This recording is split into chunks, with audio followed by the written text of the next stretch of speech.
ദൈവത്തിന് മഹത്വം. യെഹെസ്കേൽ പ്രവാചകൻ്റെ പുസ്തകം 36-ാം അധ്യായം അതിൻ്റെ 26-ാം വാക്യം ഇപ്രകാരം പറയുന്നുണ്ട്: ഞാൻ നിങ്ങൾക്ക് പുതിയൊരു ഹൃദയം തരും, പുതിയൊരു ആത്മാവിനെ ഞാൻ നിങ്ങളുടെ ഉള്ളിലാക്കും. ഹാലലുയ.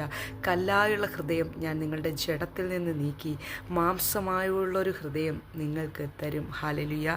ഞാൻ എൻ്റെ ആത്മാവിനെ നിങ്ങളുടെ ഉള്ളിലാക്കി നിങ്ങളെ എൻ്റെ ചട്ടങ്ങളിൽ നടക്കുമാറാക്കും. ഹാലലുയ.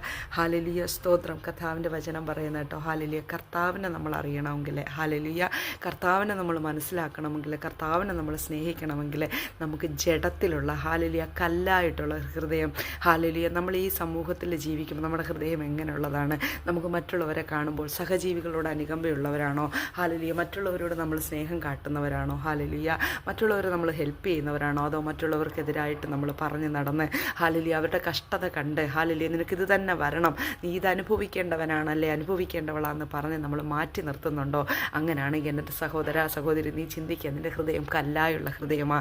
നീ ദൈവത്തെങ്കിലേക്ക് മടങ്ങി വരിക. കർത്താവിൻ്റെ വചനം പറയുന്നു, നിങ്ങളുടെ ഹൃദയം കല്ലാണെങ്കിൽ, ഹാലലിയ, അത് ഞാൻ മാംസളമാക്കും. ഹാലലിയ. മാംസളമാക്കിയാൽ മാത്രമേ നിങ്ങൾക്ക് എന്നെ അറിയുവാൻ കഴിയത്തുള്ളൂ. എന്നെ അറിഞ്ഞാൽ മാത്രമേ എൻ്റെ ചട്ടങ്ങളെ നിങ്ങൾക്ക് പ്രമാണിക്കാൻ കഴിയത്തുള്ളൂ. എൻ്റെ ചട്ടങ്ങളെ പ്രമാണിച്ചാൽ മാത്രമേ എൻ്റെ ഹൃദയം നിങ്ങൾക്ക് പൊഴിച്ചു തരാൻ കഴിയത്തുള്ളൂ. എൻ്റെ സ്നേഹം നിങ്ങൾ മറ്റുള്ളവരുടെ മേൽ പകർന്നു കൊടുക്കാൻ നിങ്ങൾക്ക് കഴിയത്തുള്ളൂ. ഹാലലിയ. സ്തോത്രം. ദൈവത്തിൻ്റെ പരിശുദ്ധാത്മാവ് വ്യക്തമായിട്ട് നമ്മളോട് ഇന്ന് പകൽക്കാലം സംസാരിക്കുമ്പോൾ കർത്താവിൻ്റെ ആത്മാവിനോടൊന്ന് ക്രമപ്പെടുവാൻ, ഹാലലിയ, കർത്താവിനൊന്ന് കീഴ്പ്പെടുവാൻ മനസ്സുണ്ടെങ്കിൽ ഇന്ന് പൽക്കാലം ദൈവം നമുക്ക്, ഹാലലിയ, മാംസളമായൊരു ഹൃദയം തരും. മറ്റുള്ളവരെ, ഹാലലിയ, അക്സെപ്റ്റ് ചെയ്യുന്ന ഒരു ഹൃദയം, മറ്റുള്ളവരെ സ്നേഹിക്കുന്ന, മറ്റുള്ളവരെ കരുതുന്ന, മറ്റുള്ളവർക്ക് വേണ്ടി പ്രാർത്ഥിക്കുന്ന, മറ്റുള്ളവർക്ക് വേണ്ടി കൈത്താങ്ങുന്ന ഒരു ഹൃദയം ദൈവം നമുക്ക് തരുവാനായിട്ടിടയാകും. ഹാലലിയ. ദൈവം നമ്മളിൽ നിന്ന് ആഗ്രഹിക്കുന്ന ആ ഒരു കാര്യം മാത്രമാണ് മറ്റുള്ളവരെ സ്നേഹിക്കുക, അന്യോന്യം സ്നേഹിക്കുക. അതുകൊണ്ടല്ലേ ദൈവം നമ്മളെ ഇത്ര മഹത്തായ സ്നേഹം നൽകി. അവൻ ദൈവമായിരിക്കെ ദൈവത്തോടുള്ള സമത്വം മുറുകെ പിടിച്ചു കൊള്ളണമെന്ന് വിചാരിക്കുക. ദാസരൂപമെടുത്ത് വേഷത്തിൽ മനുഷ്യനായി തന്നെത്താൻ ഒഴിച്ച് ക്രൂശിലെ മരണത്തോളം തന്നെത്താൻ താഴ്ത്തി, ഹാലലുയ, അന്യസരണമുള്ളവനായി തീർന്നെന്ന് കർത്താവിൻ്റെ വചനം പറയുക.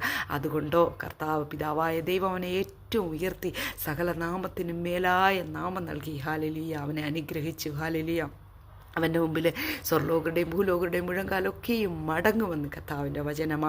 ഇന്ന് പൽക്കാലം ദൈവത്തെങ്കിലേക്ക് തിരിയാൻ നിങ്ങൾ തയ്യാറായാൽ, ദൈവത്തെങ്കിലേക്ക് ആശ്രയിപ്പാൻ നിങ്ങൾ തയ്യാറായാൽ കർത്താവിൻ്റെ അത്ഭുതകരം നിങ്ങളെ വിടുവിക്കും. നിങ്ങൾ കടന്നു പോകുന്ന ഏത് മേഖലയായാലും, ഹാലലുയ, അത് ദൈവം വിടുവിപ്പാനിടയാകും. ദൈവത്തിന് കീഴ്പ്പെടുക. നമ്മുടെ പ്രൈഡൊന്നും ദൈവത്തിന് ആവശ്യമില്ല. നമ്മൾ എന്തെങ്കിലും പ്രൈഡ് ഉണ്ടെങ്കിൽ നമ്മളത് ഒഴിവാക്കി കളയാൻ ശ്രമിക്കുക. ദൈവത്തെങ്കിലേക്ക് മടങ്ങി വരിക. ദൈവം നിങ്ങളെ സഹായിക്കും. ആമേൻ.